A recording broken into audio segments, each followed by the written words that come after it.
which he could charge more for. And he built this name, this Nyman Ranch name, for 20 years. And then, actually, he built it up until, and then things changed in the Bay Area in the late 90s, as you may recall. That was the dot-com era. And what happened was that people got very excited about dot-coms and quote, the new rules of business.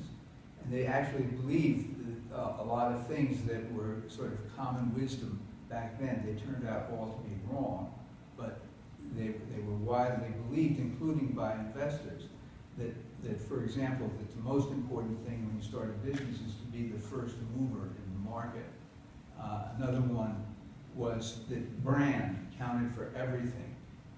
Don't spend your money on, don't worry about profits. You know, what you really need to do is to build your brand. So he began getting people who looked at this and said, well, it may not be a dot-com, but this is exactly the qualities that Nyman Ranch has. He is building this great brand. And so he began getting lots of investors, actually very sophisticated people, who came in and to invest in Nyman Ranch.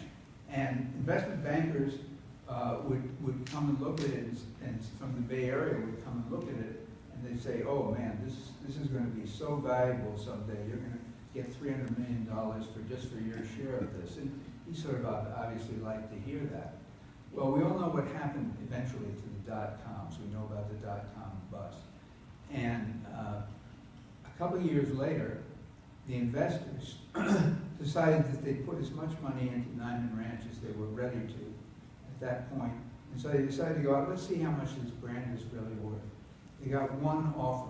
It was from a private equity firm, and it was for about $7 million, and they wanted the voting majority in the company. Well, at that point, they were so worried that they weren't going to be able to sell it at all that they were actually relieved. One of the conditions was that Bill had to come with it and be their spokesperson. So he did. That lasted about a year. And then he found that they were doing things with the business that sort of violated what he felt were the promises that the company had made to customers. And he felt that he couldn't, in good conscience, stay there.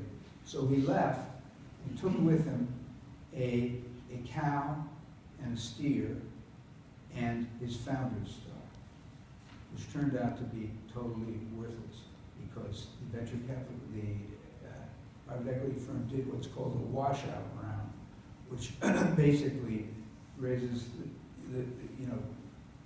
reduces the valuation. It basically dilutes everybody, and particularly the early investors, to the point where their stock is worthless.